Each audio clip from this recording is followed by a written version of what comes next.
రాష్ట్ర వ్యాప్తంగా రైతులకు ఇచ్చిన మాట ప్రకారం 2 లక్షల రుణమాఫీ చేసినందుకు కాంగ్రెస్ పార్టీ సీనియర్ నాయకులు షాదుల్లా మాదాపూర్ గ్రామంలో రైతులతో పార్టీ కార్యకర్తలతో కలిసి ముఖ్యమంత్రి రేవంత్ రెడ్డి, ఉప ముఖ్యమంత్రి బట్టి విక్రమార్క చిత్రపటాలకు పాలాభిషేకం చేశారు. అనంతరం షాదుల్లా మాట్లాడుతూ కాంగ్రెస్ పార్టీని తెలంగాణలో కష్టపడి గెలిపించామని, ఎన్నికల్లో ఇచ్చిన మాట ప్రకారం రైతులకు రుణమాఫీ చేసిన పార్టీ కాంగ్రెస్ పార్టీ అని, ఇచ్చిన 6 గ్యారెంటీలు విజయవంతంగా నెరవేరుస్తున్నారని, ప్రజలకు ఎల్లవేళలా అండగా ఉంటామని తెలిపారు.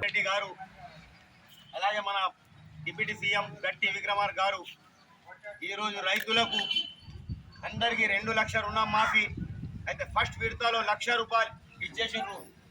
ప్రతి గ్రామాలు ఈరోజు చూస్తూ అయితే రైతులు అందరూ పాలాభిషేకం చేసి సంబరాలు జరుపుకుంటున్నారు. అదేవిధంగా రైతులందరూ భయపడే అవసరం లేదు. 1 లక్ష రూపాయలు రుణమాఫీ అయిపోయింది, రేపు పోయి మీరు లేపి తీసుకురావచ్చు.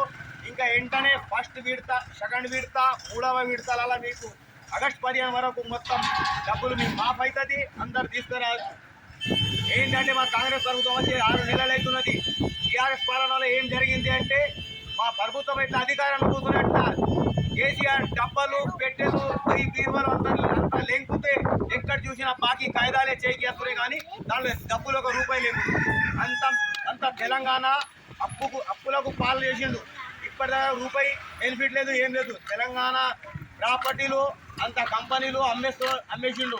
అయితే ఈరోజు అన్ని మా కాంగ్రెస్ ప్రభుత్వం అన్ని చూసి ఏ రకంగా మన తెలంగాణకి ముందరు తీసుకువెళ్ళాలా అని మా రేవంత్ అన్న, మా డిప్యూటీ సీఎం అందరు కసరత్తు చేస్తున్నారు.